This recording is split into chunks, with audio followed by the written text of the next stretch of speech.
Good evening and welcome to our Wednesday night Bible study here live on the Online Kerk page on Facebook. And please do share the message to your Facebook timeline as well as your WhatsApp status.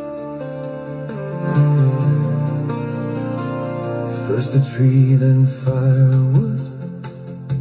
He cooks food on it and keeps him warm.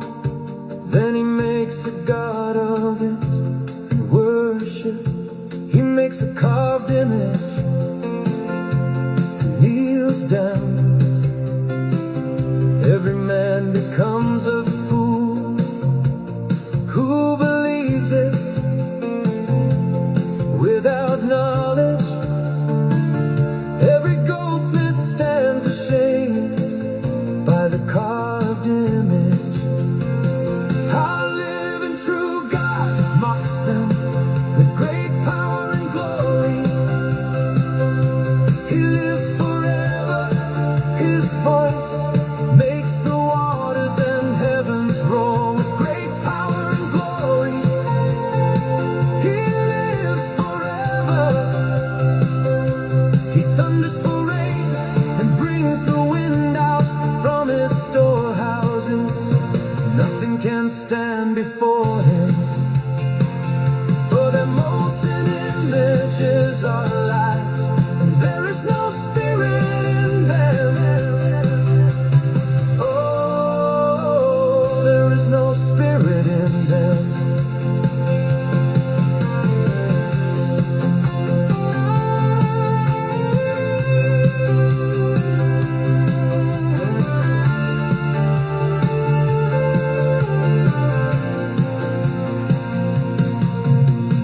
Woe to him who says to a piece of wood, wake up, to a dead stone, awake.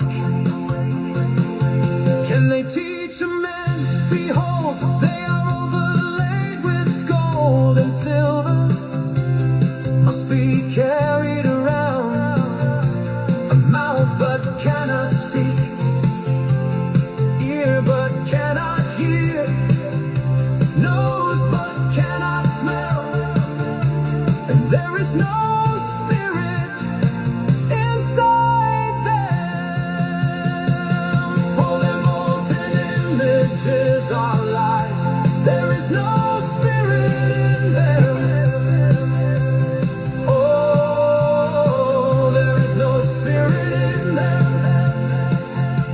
The voice of the true God makes the waters and the heavens roar, lets the vapors ascend from the ends of the earth. He thunders for rain and brings forth the wind from his storehouses with great power and glory. He mocks them. He lives forever and ever. Nothing can stand before him. Amen. Who's going to stand before the Lord and stop him to do what he wants to do? Nobody in the entire universe, in the world, visible and invisible, will stop God the Father if he desires to do something. Praise the name of the Lord. But because we know God is love, he's righteous, and everything he does it according to his loving righteousness. His throne is built on righteousness. He is love. And this is sometimes the part of God that we tend to forget, because we focus on love, and our interpretation of love and the biblical interpretation of love is sometimes two different things. Because in God is truth, is righteousness, he is fair. That's another word for righteousness. He is fair, and he's fair to everybody. He considers everyone. And he is also holy, and we tend to forget that he is holy. So his love is holy, his righteousness is holy. Everything about the Father is holy, and we must conduct our life according to that as well, because he says in the Old and the New Testament, be holy as God is holy. Jesus Christ gave us the command in Matthew 5. He says, Be perfect like your Father who is in heaven. Wow. Isn't that just amazing? I wonder if my microphone is clipped on properly. I just want to make sure.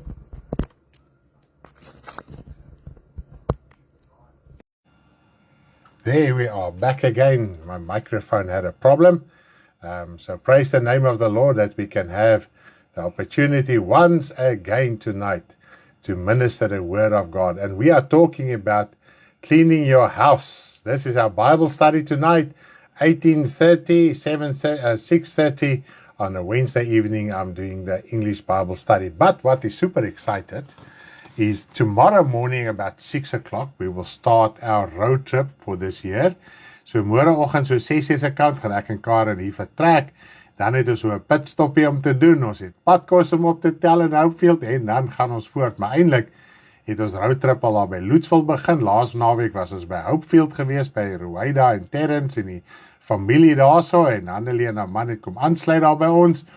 En nou gaan ons na die res van die land toe. So eintlik het ons al so 'n bietjie al van die roadtrip al begin. But thanks a lot for everybody's prayers, contributions, and also that you are supporting us in every way possible, that you are opening your homes and your hearts so that we can conduct and encourage you as our brother and sister, and also in the process reach others as well with the gospel of our Lord Jesus Christ and clarify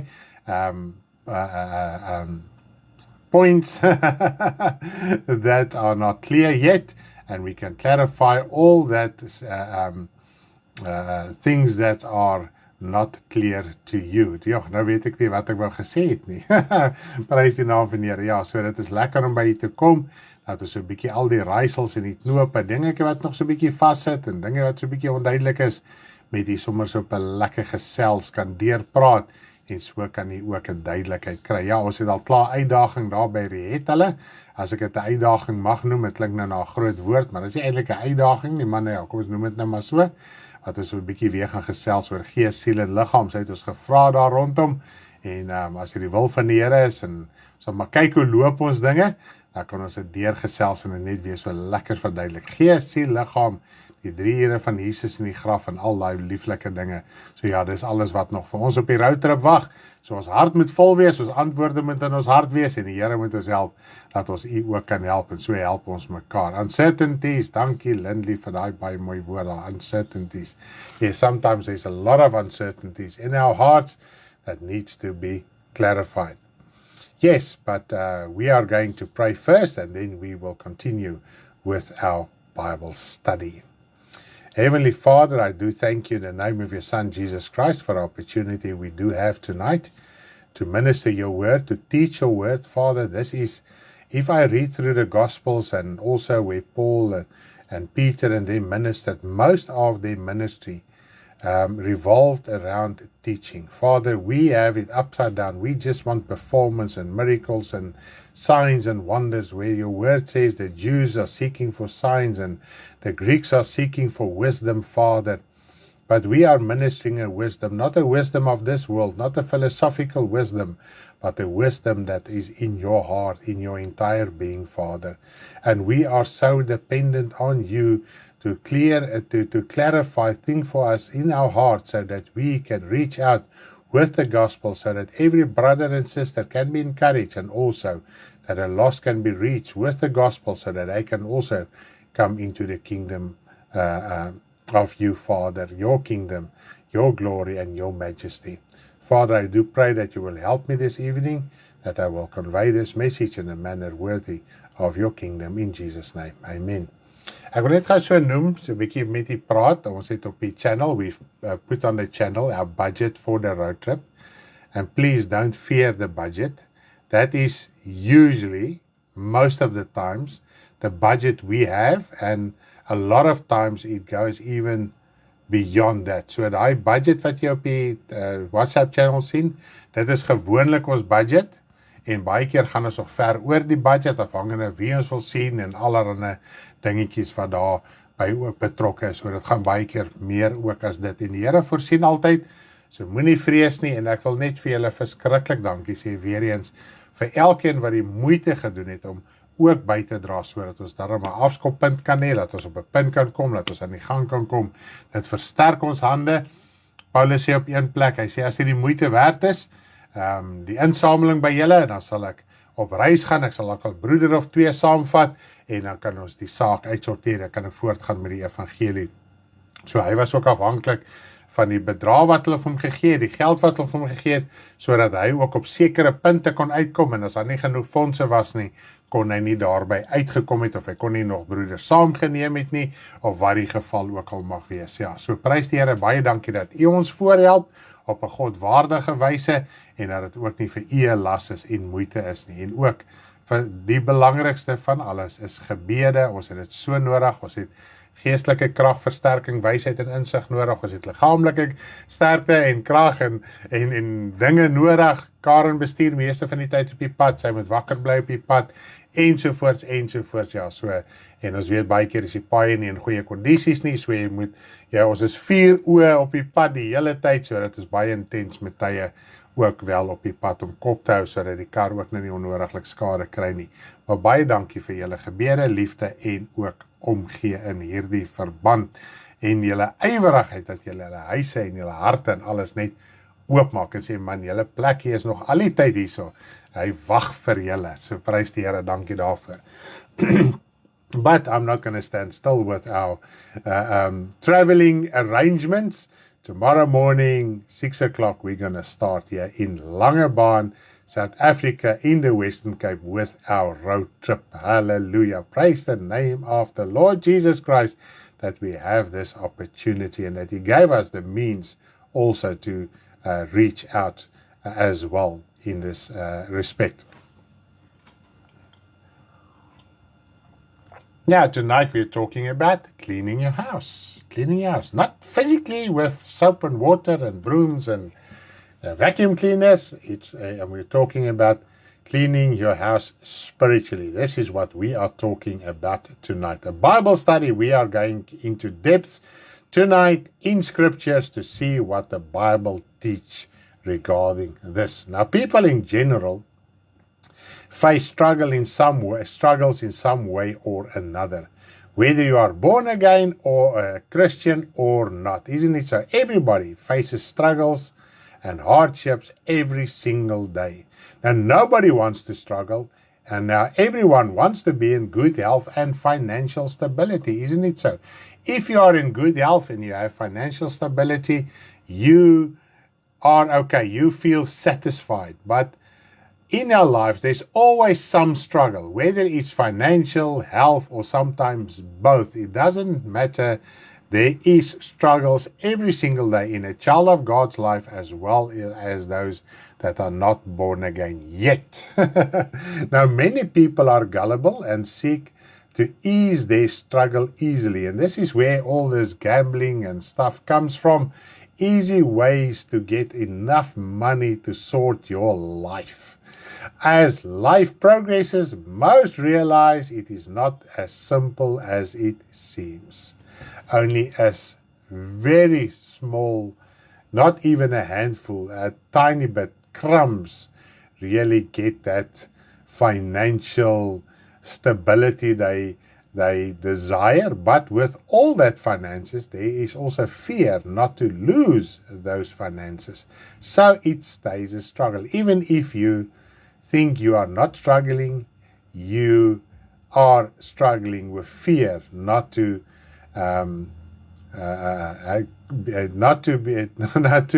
be in bad health or to lose financially. However, if something sounds appealing enough, you might choose the easy option, even if you have previously refused similar solutions. Now, why will we do that? Now, struggle can make a person desperate, and in such moments you may fall for a quick scheme. Isn't that so? And then you will ask me, what does this have to do with cleaning your house? Everything. Just pay attention and understand.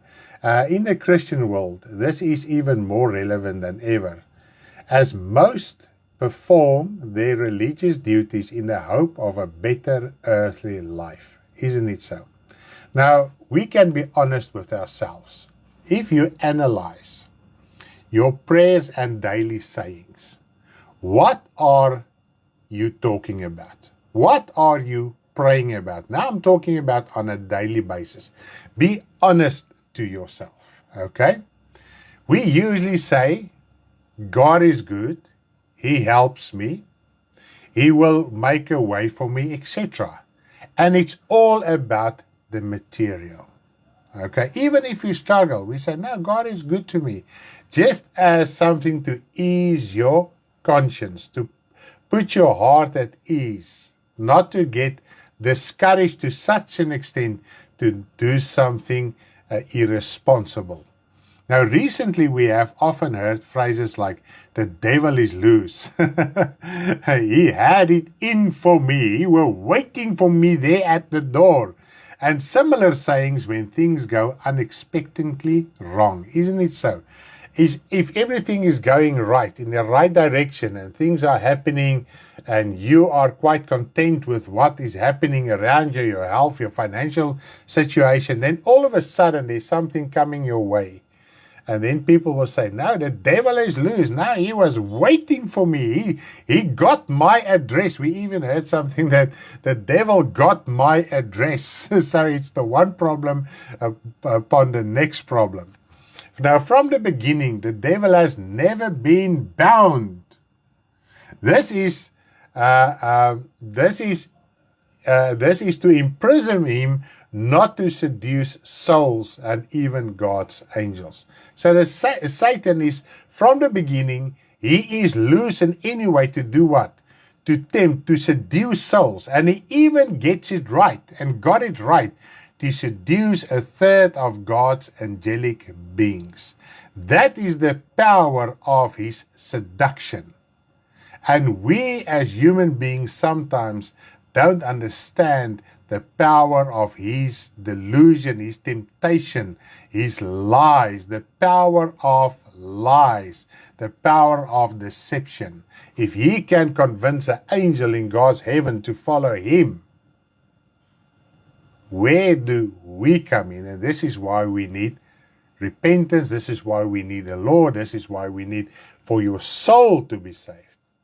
It's got nothing to do with your earthly possessions. This will happen for the first time after the second coming. Have you ever read it in Revelation 19? After the second coming of the Lord Jesus Christ, for the very first time ever since he was created, he will be bound on command by God by an angel not to seduce those that are in hell.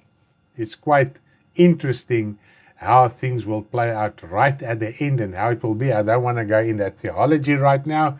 We have an entire end time teaching regarding this, okay?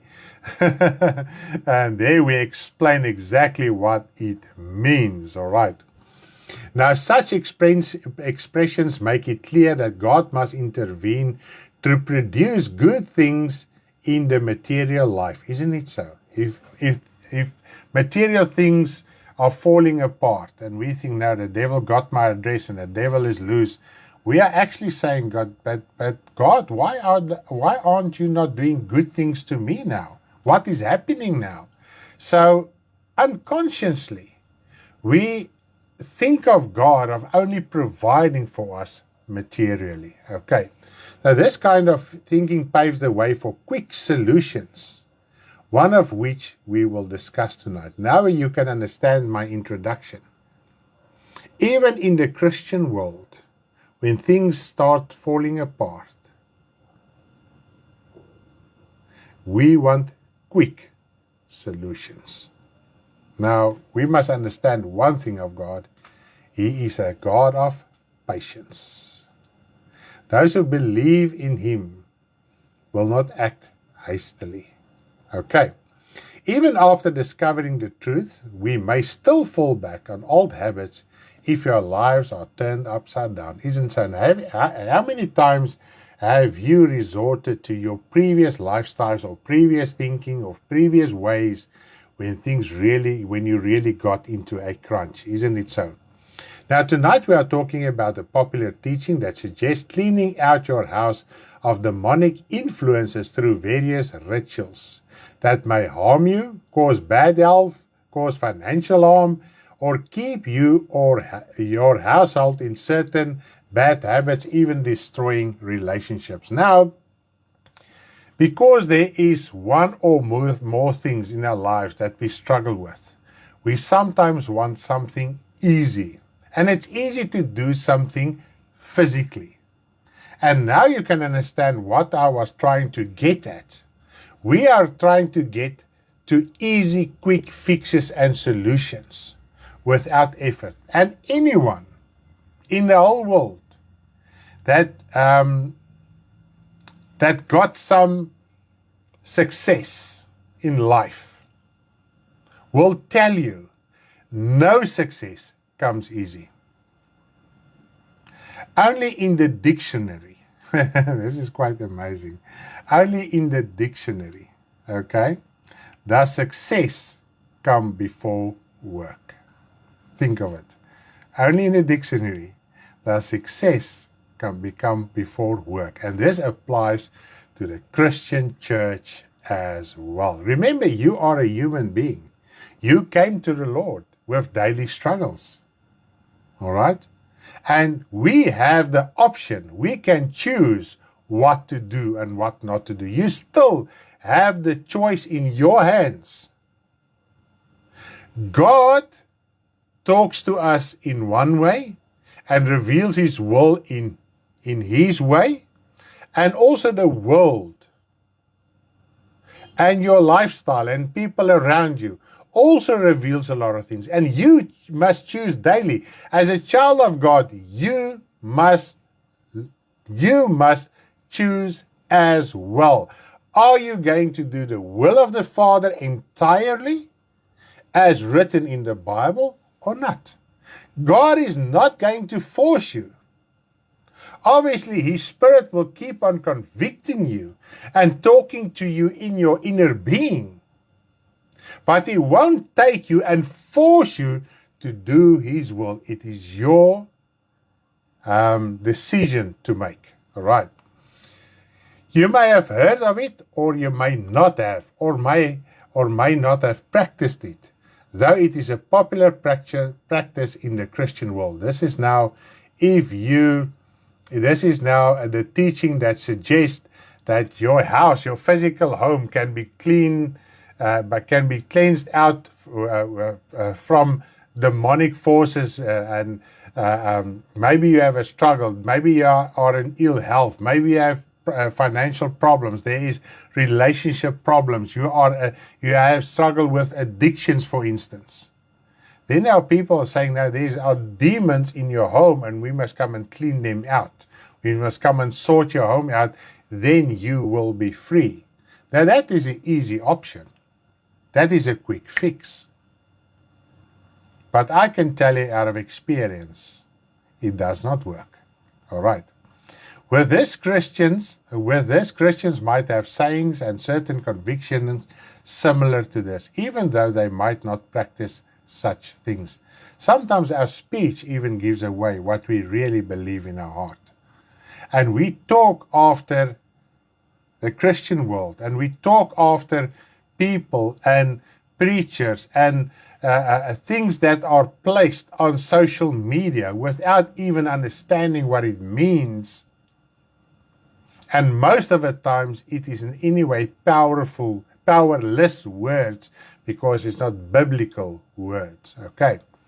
One of those demonic influences most Christians have heard of is the popular teaching about Christmas and its associated symbols and how demonic it is. Maybe you have heard of it. You can give me a thumbs up. Maybe you have heard of it. This comes already many years now.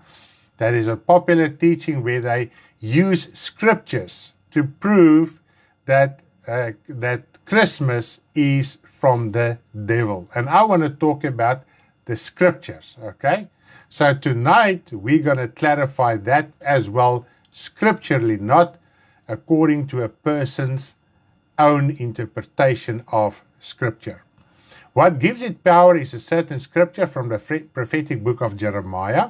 Now tonight we will examine this chapter to see whether it relates to Christmas or not. Now, but before we are going to discuss that, let us see what gives heed to this and other such types of teachings. Now, the most popular scripture that fuels this thought is found in Hosea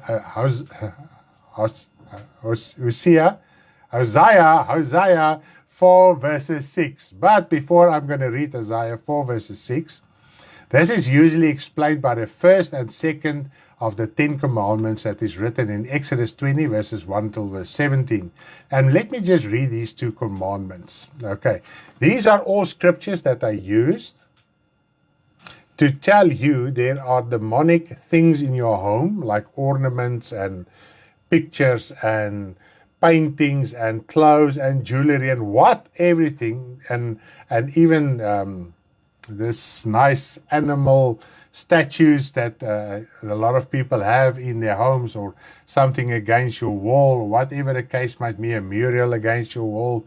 Then scriptures like this are used to convince you that it is so. Okay, let us read the scriptures and then we're going to talk it through. Exodus 20 verses 3 and 6. I'm just going to read those 3 verses. Exodus 20 verses 3 to 6. You shall have no other gods before me. You shall not make for yourself carved image, any likeness of any that is in heaven above, or that is in earth beneath, or that is in the water under the earth. You shall not bow down to them nor serve them, for I, the Lord your God, am a jealous God, visiting the iniquity of the fathers upon the children to the 3rd and 4th generations of those who hate me, but showing mercy to thousands to those who love me and keep my commandments. Now, obviously, focus gets placed on how the sin of the fathers will be visited to the children in the 3rd and 4th generation. Then this fear grips your heart. I don't want my children and myself or anyone around me to be visited by sin, by the wrath of God, because the wrath of God gets revealed through willful sin. That was now still Old Testament. And we must understand that this scripture is also Old Testament. I will explain as we go along. And in our Bible study, I do explain all these things. But then he says that to those that love me and keep my commandments. Now I will also clarify as we go along how to love God, New Testament, and how to keep his commandments and what that commandment is. Because we cannot stay with the Old Testament, the Old Covenant. God came and he brought a new covenant through Jesus Christ, a spiritual covenant full of grace and mercy that sets our soul free. We have so far established it's all about the soul, not about the material things, but we're going to talk about that as well.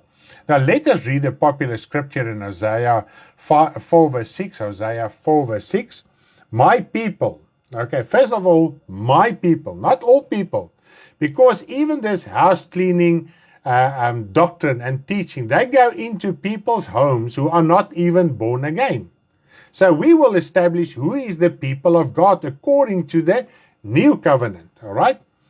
My people are destroyed. Then fear comes in because it gets described that people gets destroyed. But he says, my people.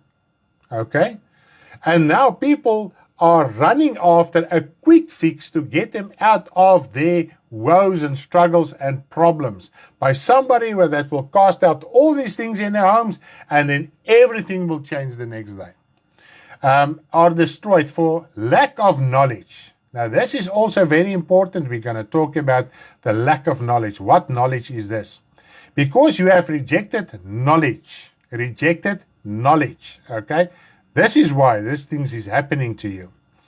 I will also reject you from being priest for me. And now in the New Testament, born again child of God, you are a priest and a king. The moment you give your life to the Lord, you are called as a priest and a king in service of the Lord. Because you have forgotten the law of God, I will also forget your children. Now fear grips your heart when you read this, and this gets explained and interpreted, and you listen to this type of preaching, and then fear grips your heart. I don't want my children to be destroyed and be forgotten by God, etc., in my own life. And now you open your heart completely, like Eve opened her heart for Satan's interpretation of God's words. Now let's look at my people. In the Old Testament, it was the literal Israel. Since Christ, those circumcised by heart, born again, who fear him enough to do his will, are the true Israel and Jews, and those who love him. Now, when we read in Romans 2, verses 28 to verse 29, I'm just going to run through a few verses just to establish that if you are born again, you gave your life to the Lord, then you can love the Lord, your heart must be circumcised, etc. Let's just run through these scriptures quickly. Romans 2, 28 to 29. For he is not a Jew, he is one outwardly, nor is circumcision that which is outwardly in the flesh. But he is a Jew, he is one inwardly, and circumcision is that of the heart, in the spirit, not in the letter, whose praise is not from men, but from God. So that spiritual circumcision is the day when you gave your heart to the Lord. You are born again, your heart was circumcised, and that was the inward circumcision. You sacrificed, you offered your broken heart. You came to the Lord in a broken state, in a desperate state, and you received the Holy Spirit. And in that moment, all these things happen. Your heart gets circumcised, you receive the Holy Spirit, you are born again, etc. Now you are a true, real Jew. Let us read Deuteronomy 30, verse 6. Even in the Old Testament, God said this is going to happen one day, and it could have only happened after Jesus Christ. Deuteronomy 36. And the Lord your God will circumcise your heart and the heart of your descendants to love the Lord your God with all your heart and with all your soul, that you may live. So God circumcises the heart. You repent, but God does the circumcision. Okay? And then only you can really love God. So if you act on the conviction of God's Spirit in your heart to give your life to the Lord, to give your heart to the Lord, then you act and you do perform an act of love.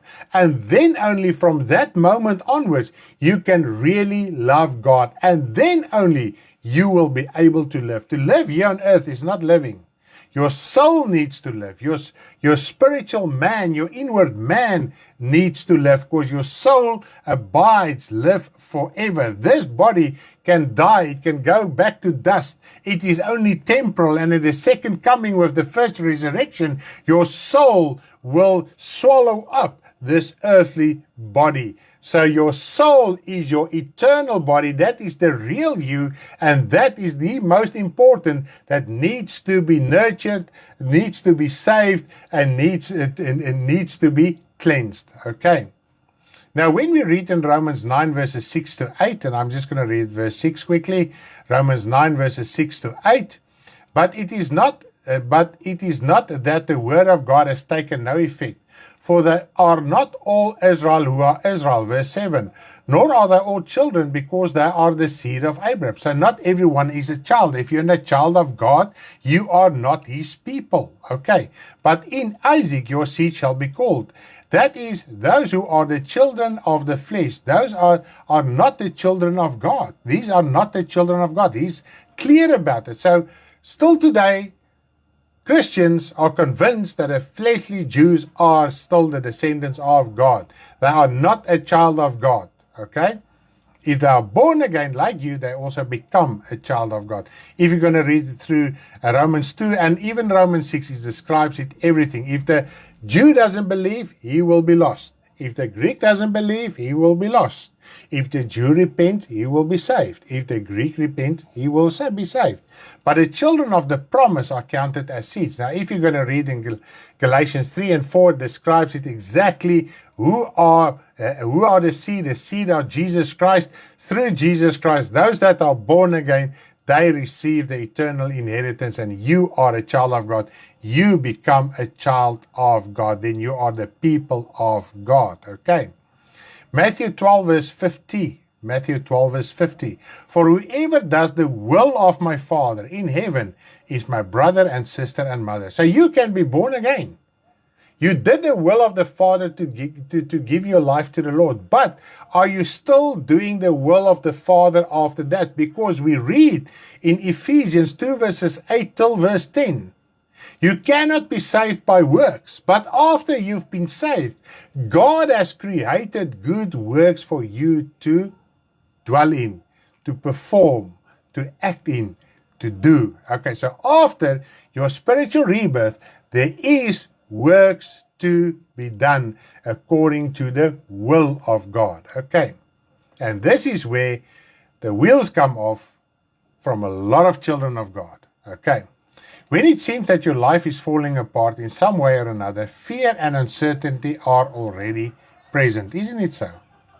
Even if everything is well, there is fear of losing what you have. You will then do almost anything to guarantee that you will not lose what you have. And if you have struggles, if you have problems, you live in that uncertainty, you live in that fear. So fear is already present in your heart, and some have more fear than others, but it is there. Uncertainty is there. Fear is amplified by this type of teaching, which opens hearts to it. Now, these teachings prey on fear of people. Now, obviously, one of the teachings, and I'm just going to stick with the house cleaning. There's a lot of teachings, but also the popular teaching of tithes according to the Old Testament. They also prey on fear, because in Malachi 3:10, it talks about if you give, God will open the heavens. But if you don't give your tithes, then all these bad things will happen to you. Now, we already done our financial Bible study. Please go and watch it and listen it, and make sure you get to it so that you can understand it's not about Old Testament tithing with conditions, etc. It's now about New Testament giving according to the New Testament command and inscriptions. Okay. Now, just this verse alone, that is Hosea 4 verse 6, explains itself, but let me explain how it's interpreted by those who believe in cleaning their homes of demonic influences. Now, the knowledge that Hosea 4 verse 6 talks about are usually interpreted that believers don't have knowledge about Satan's kingdom. So now they come in and they teach you a lot of things about the occult and the devil and know what all to instill fear in you, so that you can open the heart to their teaching. And it sounds easy. We just throw out everything and you will be delivered, set free, and you will live happily ever after. And anyone who has gained success in their lives know success doesn't come that easy. It is hard work all the time. Even in the gospel, Jesus even taught parables regarding our responsibility and our hard work, and to press hard to go into God's kingdom. Now, verse 1 agrees with verse 6. Verse 1 of Hosea 4 agrees with verse 6 that it talks about forgotten the law. Now, the New Testament is the New Testament, new law, and the new covenant. So we are talking about new law, new covenant. Okay, now that we are serving the Lord since the New Testament, since Jesus Christ died and rose from the dead, and the Holy Spirit was poured out, it is the new covenant. Now there's a new law, new command from God. And this is what we need to obey. Hosea 4 verse 1. Hear the word of the Lord, you children of Israel. For the Lord brings a charge against the inhabitants of the land. There is no truth. Okay.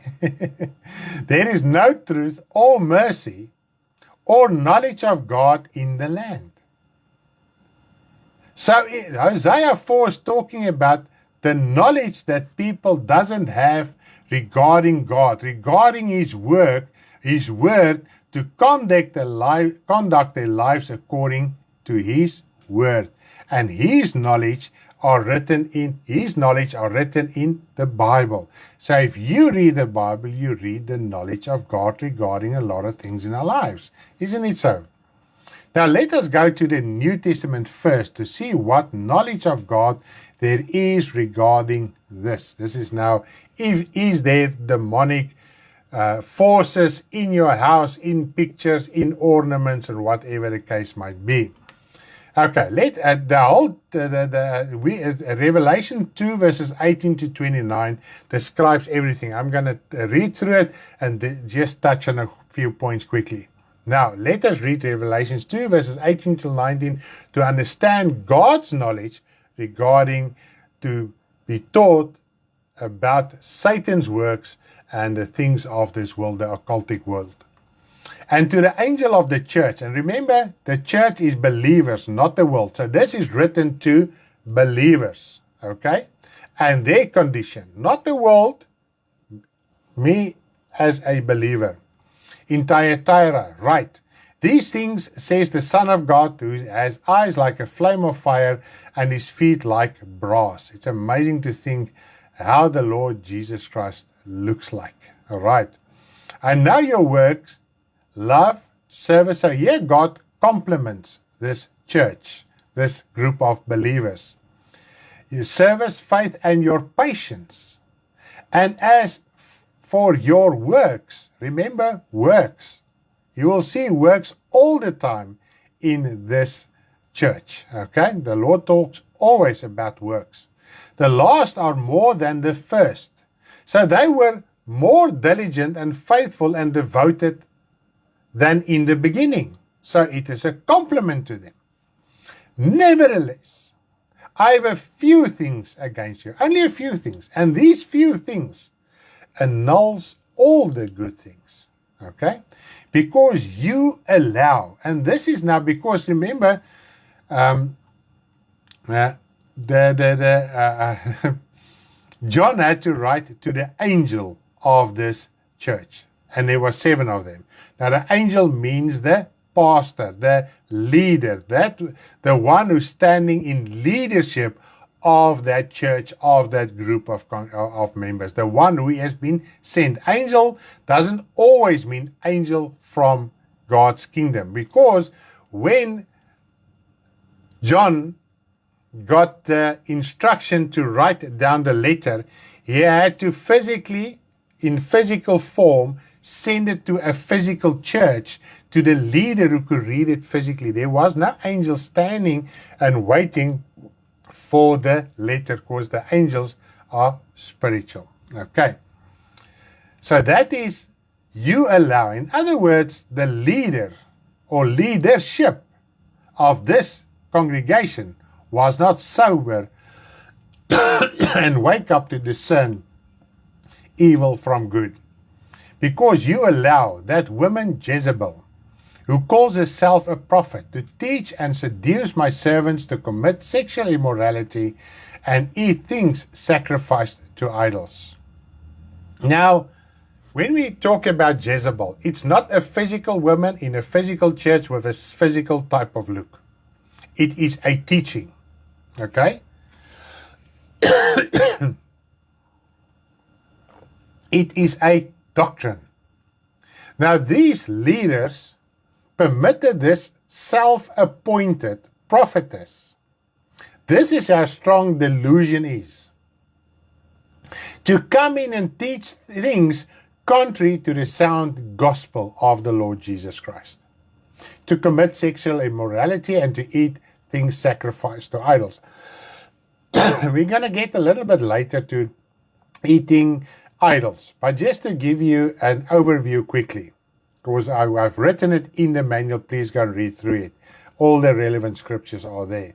Now, if you talk about commit sexual immorality, it's not just about the physical, but the physical teaches something about the spiritual. If you have other gods, if you worship other gods than God, you are busy with sexual immorality spiritually. If you eat of false teachings, wrong thinkings, and the Bible talks about teachings of devils, of demons, and also of humans. and of traditions of men, which makes the word of God of no effect. If we are busy with that, we are busy eating idols, okay? Things sacrificed to idols. We're going to get to that. I gave her time to repent of her sexual immorality, and she did not repent. And see how the long suffering and the patience of God is. He gave her time. And sometimes we do take chances with sin and keep on sinning in our lives willfully. Even after we gain the knowledge of the truth of God's word, we keep on arguing against it. But God is patient on you. But there will come a time when that patience will end, and that is the end of your life. Then the wrath of God will be manifested in your soul after your body has died. Indeed, I will cast her into a sick bed, and those who commit adultery with her into great tribulation. Now, this is very interesting. Remember, this is a Christian church. Their last works are way more than their first works. So outwardly, this church was growing and doing the things of the Lord in an outward appearance manner, so that everybody could see, wow, these people, they are really in it, boots and all. And it is them that the Lord says, I will cast you in great tribulation. That is trouble, sorrows, okay? Unless they repent of their deeds. That is, their deeds is their works. So the works they are doing, they must repent from that works. I will kill her children with death, and all the churches shall know that I am he who searches the minds and the hearts, and I will give to each one of you according to your works. So the Lord gives eternal life according to our works, after your repentance. If there is no fruitful works, the Lord says, I will kill her and her children.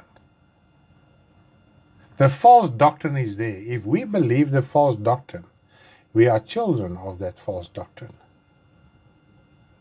And at the end of the day, what is in God's definition of kill and to die is to separate you permanently from Him. And there, where's that separation? Where's that abode? Where is that place? It's hell everlasting. And at the end of the day, it is the lake of fire that God prepared for the devil and his angels, and never for human beings. Now to you, I say, and the rest in Thyatira, as many as do not have this doctrine. Remember doctrine, teaching. And from the beginning, I was telling you about this teaching. Okay, this doctrine that infiltrated the Christian church. And because the leaderships weren't vigilant, they brought in this type of and permitted this type of doctrine, who have not known the depths of Satan, as they say, not as God say. And I will put on you no other burden. So this doctrine that talks about we must know the depths of Satan, and that is the knowledge Isaiah is talking about, is completely contrary to each other. The knowledge in Isaiah is clear. Verses 1 and verses 6 explains itself. It's the knowledge about the law of God. What is the law of God now? The New Testament law. How to love the Lord your God. Give your life to the Lord. You must repent. Your heart must be circumcised. It's the only way to really love God and also to live eternally. So if we are busy studying the depths of Satan, and I can tell you, we've been there, my wife and myself, we've been there for many years. There's a burden on you that you will feel you will die every single day because it's not from God. And He says He gives you time. And the moment when we read the scriptures for what it is, we accepted it and we refute the false doctrine. We turned our back against the false doctrine. Because God gave us time. And how many things, not just in this doctrine, in how many other facets of our lives does God gives us time, but we are stubborn not to do the will of God. Therefore, we feel this burden upon us. And this burden becomes so heavy that we cannot carry it. And this is where false teaching is coming in. Verse 26. And he who overcomes and keep my works until the end, to him I will give power over nations. Keep my works until the end. Not keep declaring, not doing nothing, full of excuses. Keep my works, do my works, okay? Now calamity will befall those who are busy with false teaching, including searching for the depths of Satan and the occult. Calamity, trouble. If you don't experience it in this life, you will definitely experience it in all eternity. Let us turn to the Old Testament to see if this principle can be traced back. Now, one thing we must understand about the Old Testament is that all nations worshipped idols. Therefore, they created specific figures and statues to represent them. If there is any spirit in idols, it must have been in these figures of the Old Testament, isn't it so? Because it was a time of idol worship. By understanding what the knowledge of God is in the Old Testament, we can gain better insight from God's word in this manner without our own opinions. Now, if you will read on pages 20 to 21, I'm going to touch on a few points there. So I'm just going to read the topic or the heading is Spirit in Images on pages 20. And I'm just going to read a few scriptures and just talk it through with you. Okay, so this is more or less where I am right now in your manual.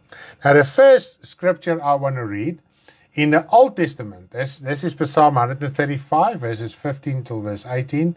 Is there a spirit in idols and things in your homes, ornaments, etc., etc., etc.? Psalm 135, verses 15. The idols of the heathens are silver and gold, the work of men's hands. They have mouths, but they speak not. Eyes have they, but they see not. They have ears, but they hear not. Neither is there any breath in their mouths.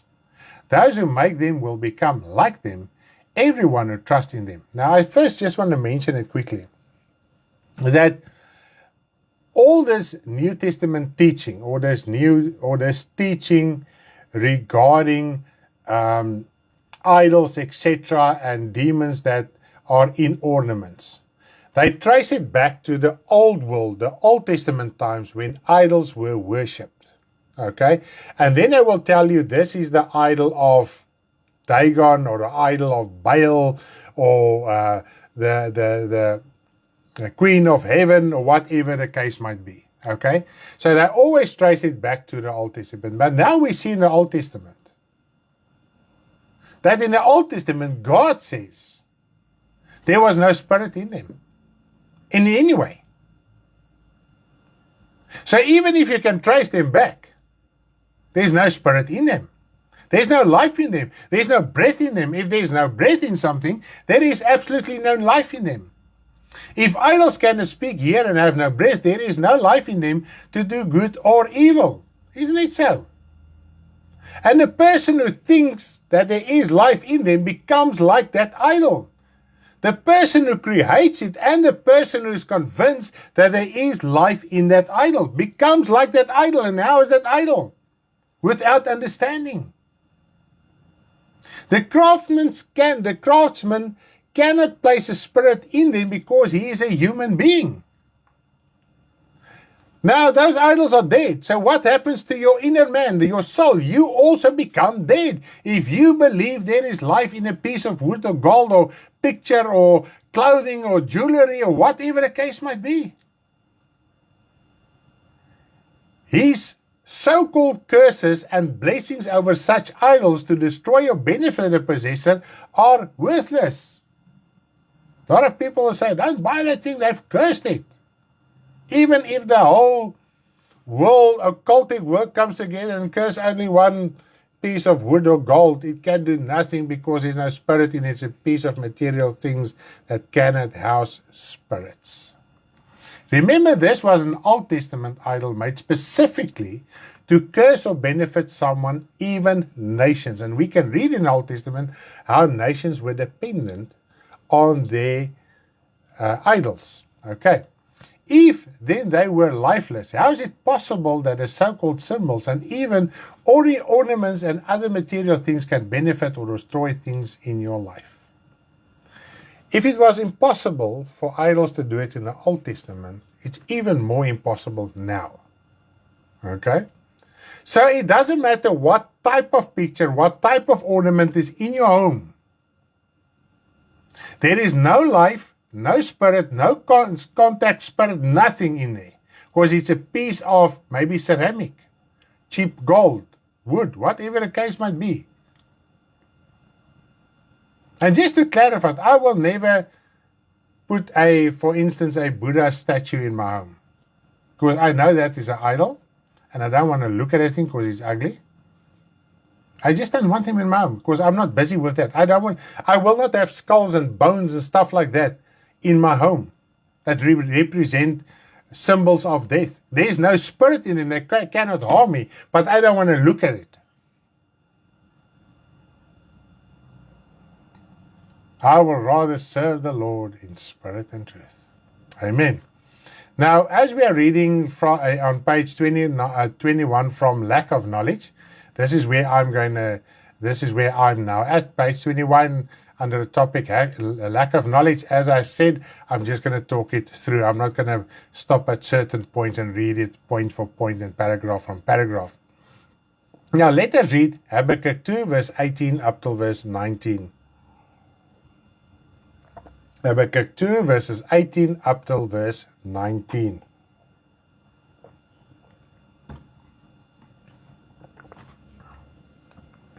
What profit is the image that its maker should carve it? The molded image, a teacher of lies. Now people come, they say to our Christian teachers, they say that thing had life, that dead thing has life in it. That's a teaching of lies. He's teaching something that is a teacher of lies. He's echoing something that he doesn't know what he's echoing. He's repeating and says, and actually what it is actually scary to think of it. If somebody thinks there's a spirit in it, he agrees with the maker. So he agrees with the sinner. He agrees with somebody who doesn't have the Spirit of God. He's convinced by someone that does not have the Spirit of God, that are teaching lies through his idols. Now he is teaching it further. In other words, that so-called Christian teacher is also a preacher, a teacher of lies that tells you that unbeliever, atheistic or whatever person it might have been, was right. He's telling us the truth. And this is what God said earlier. There's no truth. Where is the truth? Because there's no knowledge of God, there is no truth. That the maker of it mold should trust in it to make mute idols. Woe to him, he says to a wood, awake. To silent stone, arise, it shall teach. Behold, it is overlaid with gold and silver, yet there is no breath at all. If you say something must awake or arise, you are saying there is spirit and life in that dead thing. Okay? And it is all lies. There is no breath in it. Breath is spirit. The following chapter in Jeremiah is the popular scripture regarding Christmas. Now let's go through it step by step. It was quite exciting last night when my wife ministered and on this chapter and also explained to us all the relevant points. Wow, it was super exciting. I'm first going to read Jeremiah 10 verses 1 to 5. Jeremiah 10 verses 1 to 5. Hear the word which the Lord speaks to your house of Israel. Thus says the Lord, do not learn the way of the Gentiles. Do not learn the way of the Gentiles. What does this teachers do? I was there, so I know exactly how it works. In my time, we only had books from Eastern countries, occultic countries, New Age, whatever, and we read them, and also we told churches there's these demons, etc., etc. But some do have the financial ability. Then they go to the countries where those idols are still worshipped and the symbols are still there. And they are taught, they learn from them what it is. Then they come back to your church, to your Christian community, and tell them, these guys that are building the idols, they are telling the truth. I've learned from them. And now the Bible says, do not learn the way of the Gentile. Do not be dismayed. That dismayed is afraid or to fear them at the signs of heaven. For the Gentiles are dismayed at them. The Gentiles, those are making the idols. Those are busy with die sterrevoorspel. Kyk na die Bybel praat selfs daarvan. Dis in jou handleiding. Those who foretell your future by the stars. The Bible talks about how to divide the heavenlies into 12 months to foretell you things. He talks about it's the God of luck. And this is what it's all about. It's the God of luck. All right? And now we are taught in the Christian church by teachers who are not sober and wake up and don't have understanding and knowledge of God's word. And wow, look at the moon and the sun, and this symbol has power, and this one has power, and that thing has power. Bible, and we're going to read it now, what the Bible says regarding this further. For the customs of the peoples are futile, it is worthless. For one cuts a tree from the forest, the work of hands of the workman with an axe. They decorate it with silver and gold, they fasten it with nails and hammers, so that it will topple. And we're going to establish, especially verse 4. They place focus on verse 4. How your Christmas tree are decorated with all the silver and gold thingies. Okay? Don't even know what to call them. Toiseltjies, whatever it is. Maybe you can give me a better word here in the comments. And is it that? And let us read. Remember, he's talking here about idols. Not just a tree standing there. He's talking about cutting a tree and making an idol from the wood. Okay. They fasten it with nails and hammers so it will not topple. And remember, he's talking in the plural form, ornaments. Yes, ornaments, yeah. The ornaments that decorate your Christmas tree. Okay. He's always talking, the scripture always talks about they. In other words, it is in plural form. Decorations, yes, that is right. And plural is not just one tree in your home, okay?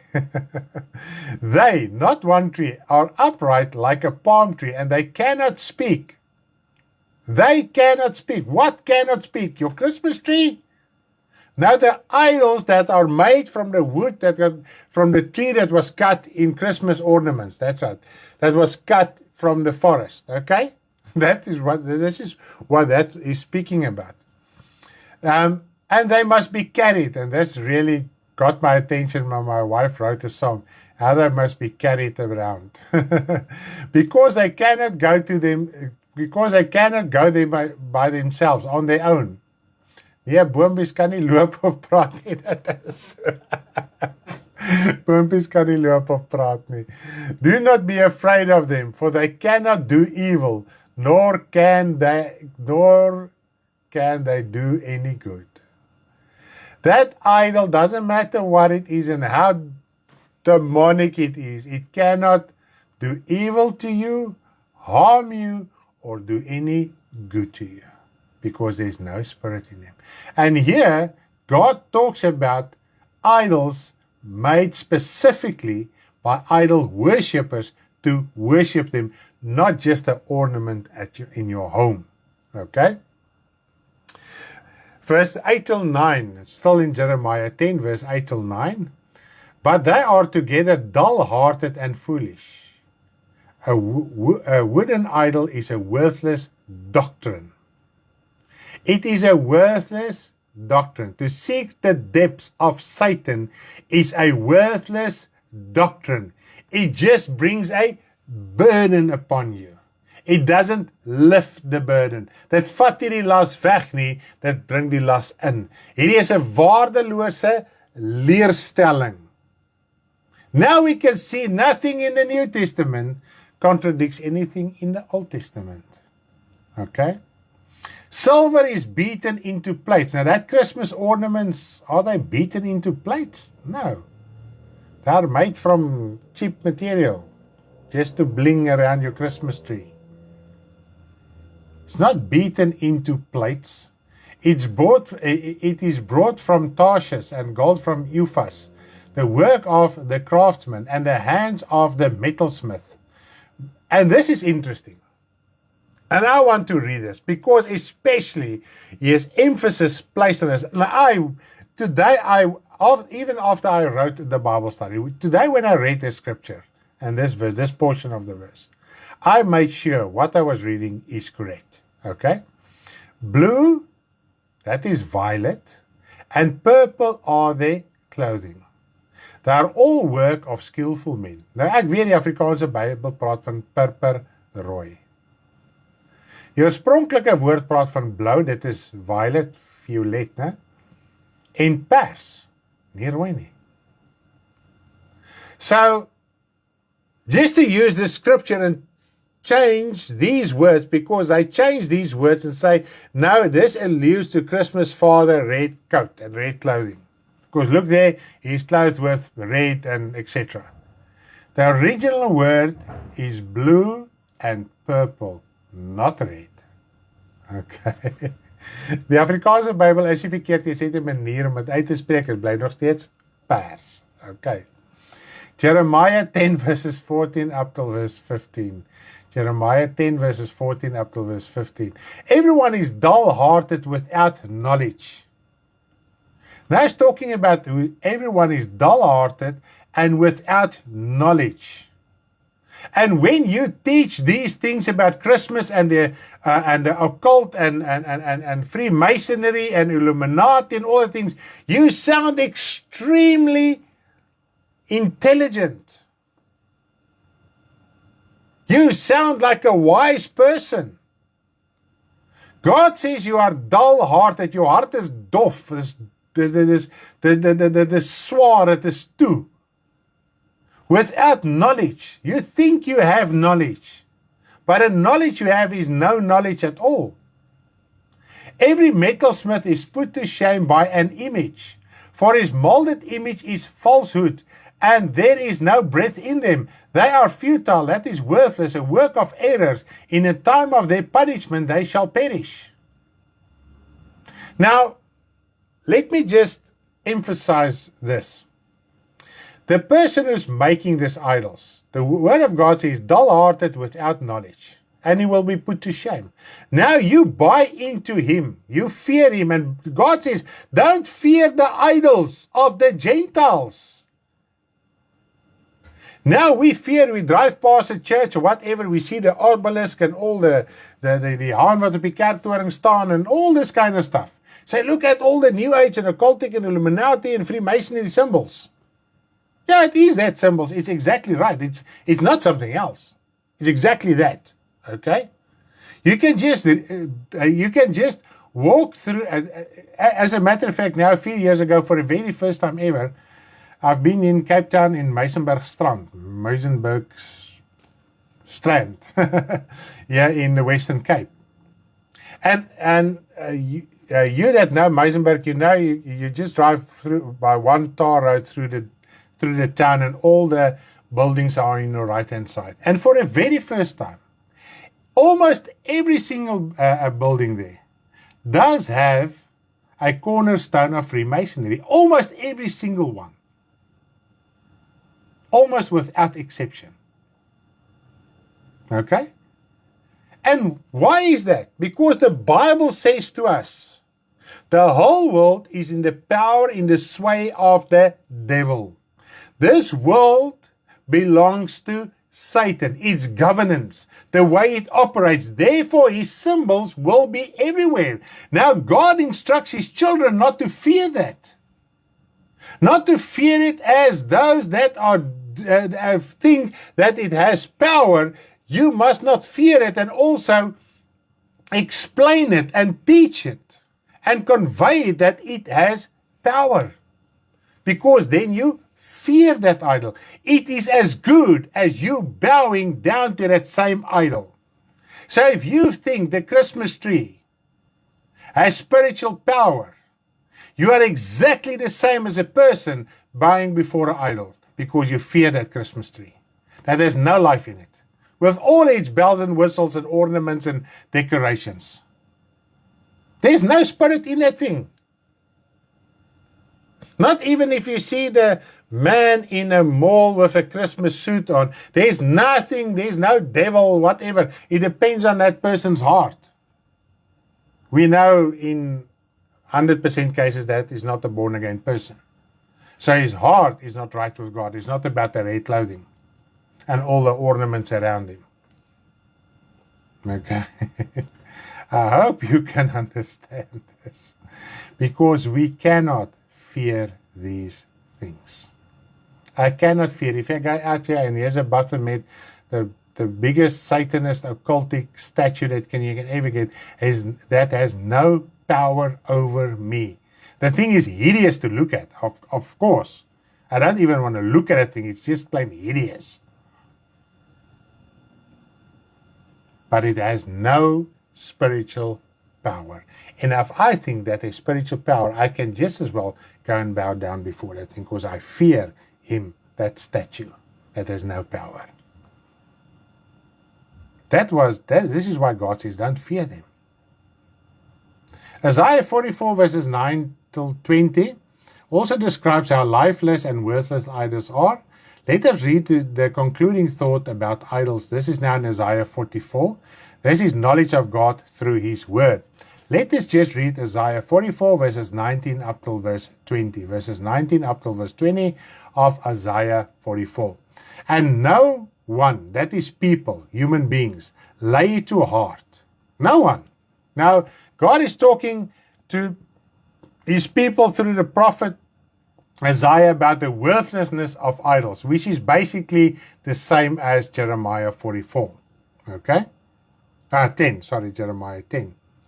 And no one lays it to heart, neither is there knowledge nor understanding to say, half of it I have burnt in the fire, and I also have baked bread upon the coals thereof.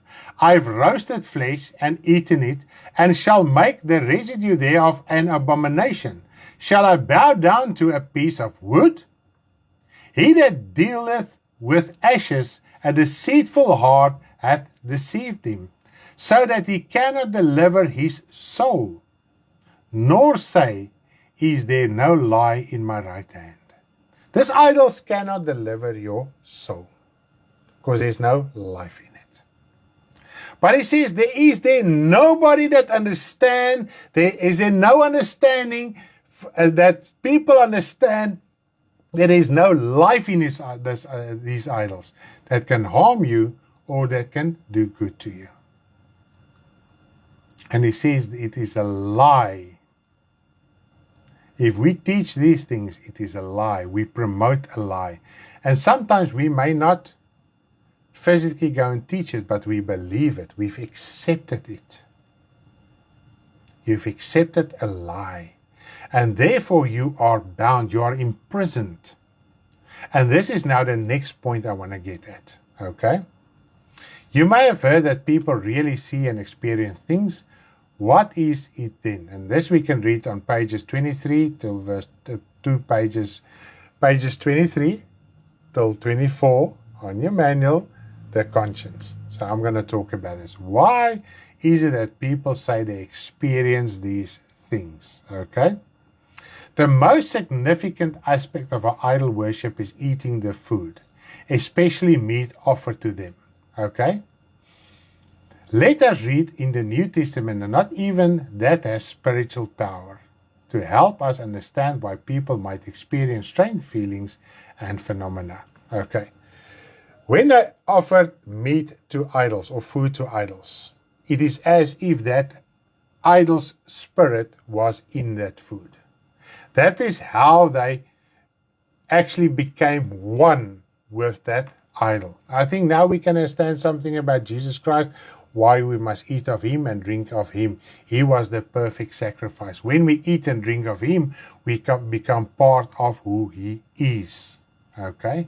Purified, holy, etc.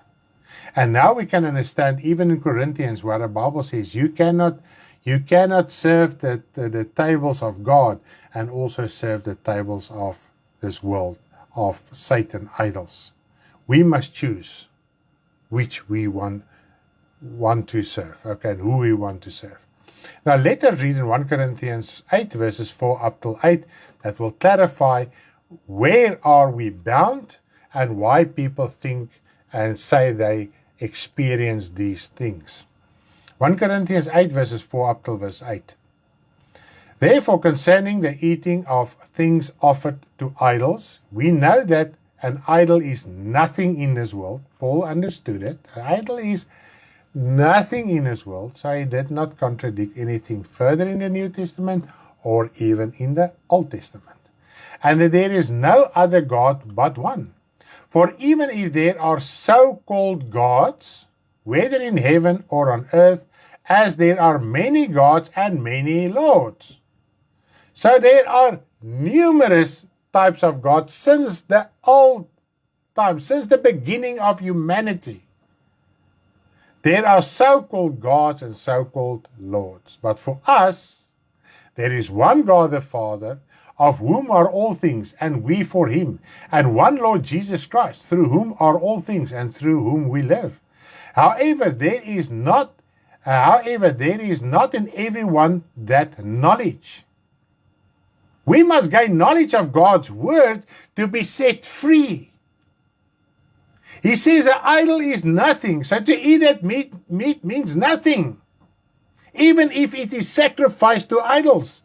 But not everybody has that knowledge because they are busy searching the knowledge of the occult, and if I just look at that idol, I am defiled.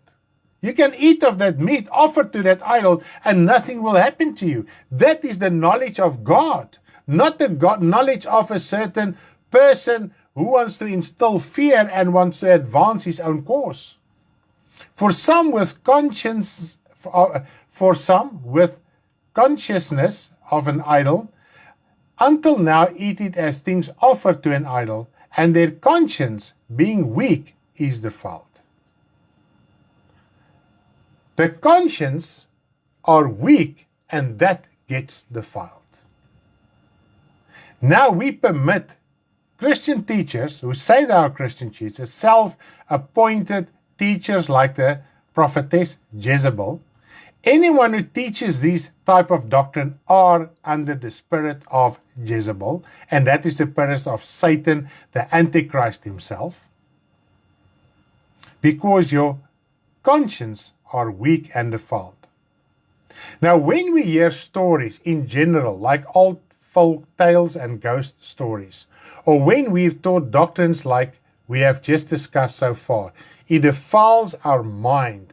This is where our conscience is. The conscience is the rational expression of your conviction, which is situated in the heart where it is rooted. Thus, what comes to mind is also in your heart. So that is where the defilement is.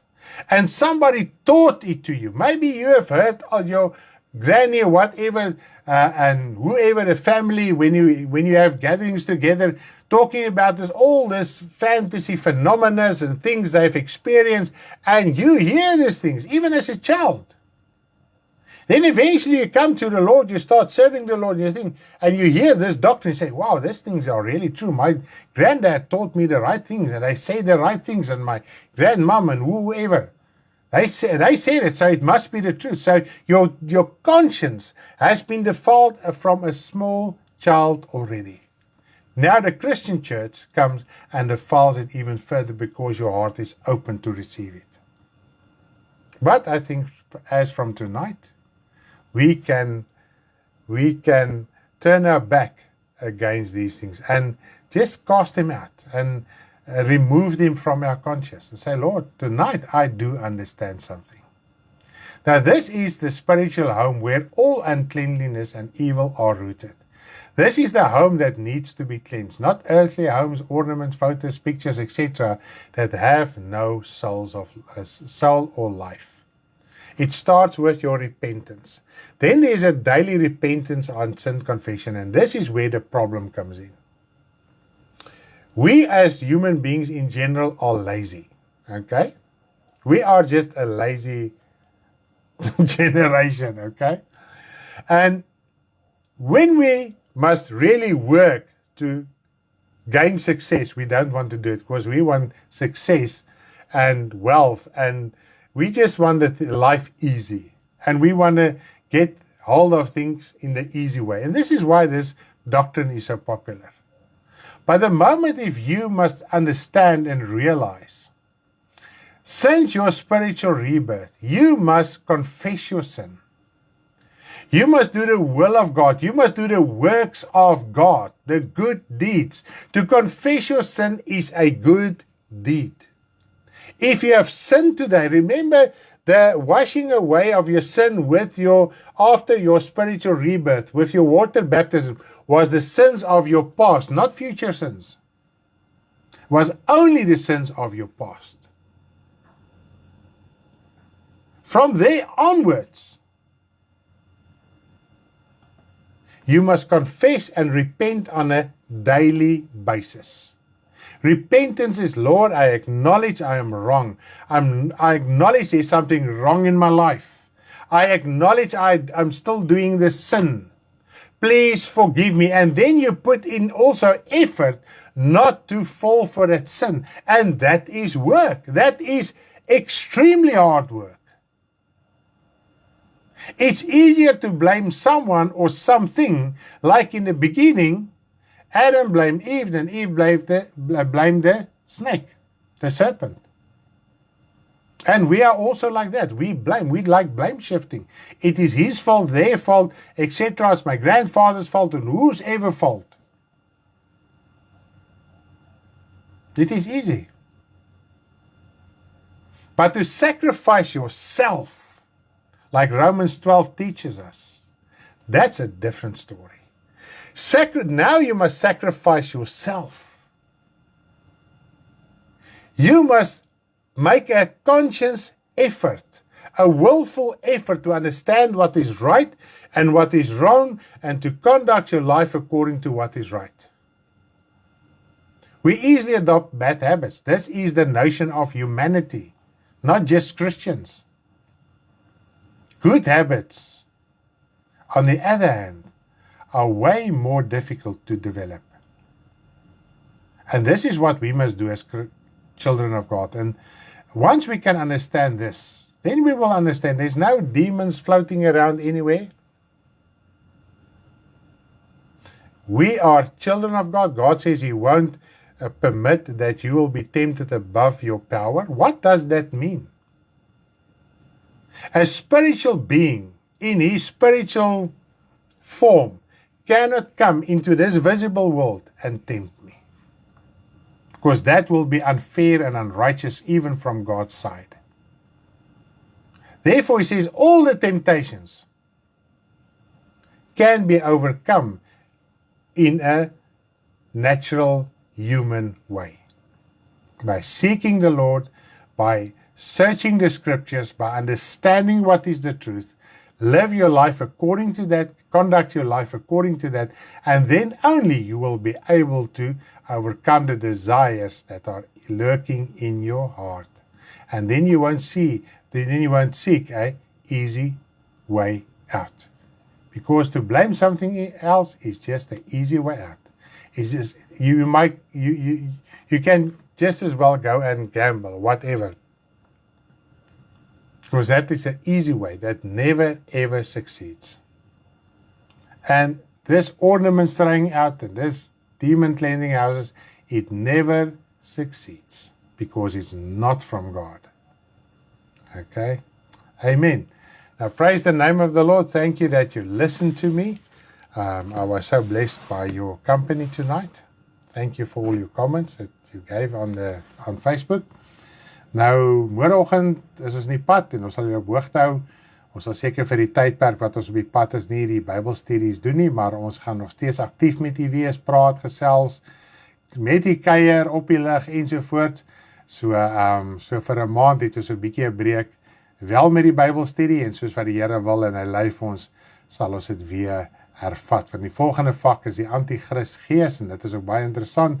Maar ek dink ons het nou al baie inligting om te verwerk, om uit te sorteer, om te verstaan, sodat ons ook geestelik kan uitsorteer in ons geestelike lewe. Thank you so much, my liefste dingetjie, so mooi verduidelik, ek het dit vreeslik geniet. Prys die Here, dankie poppies, waardeer dit geweldig baie. Ek sal gaan afsluit met ons lied wat ek in die begin gespeel het, wat eintlik 'n opsomming is van die hele boodskap.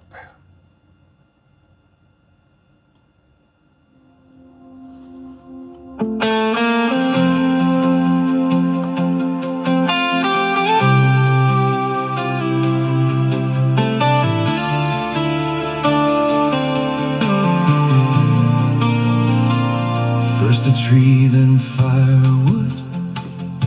He cooks food on it and keeps him warm. Then he makes a god of it and worship. He makes a carved image and kneels down. Every man becomes a fool who believes it without knowledge.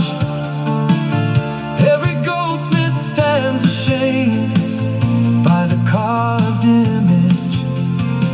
Our living true God mocks them with great power and glory. He lives forever, his voice makes the waters and heavens roar with great power and glory. He lives forever. He thunders for rain and brings the wind out from his storehouses. Nothing can stand before him, for their molten images are lies, and there is no spirit in them.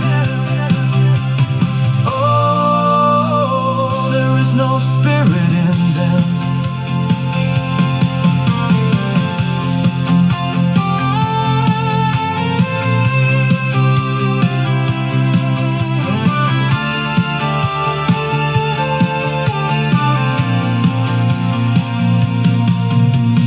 Woe to him who says to a piece of wood, wake up, to a dead stone, awake. Can they teach a man? Behold, they are overlaid with gold and silver, must be carried around, a mouth but cannot speak, ear but cannot hear, nose but cannot smell, and there is no spirit inside them. For their molten images are lies, there is no spirit in them. Oh, there is no spirit in them. The voice of the true God makes the waters and the heavens roar, lets the vapors ascend from the ends of the earth.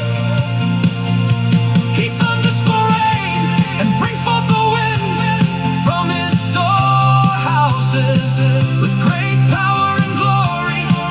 He mocks them, he lives forever and ever. Nothing can stand before him. Bye everyone, love you all.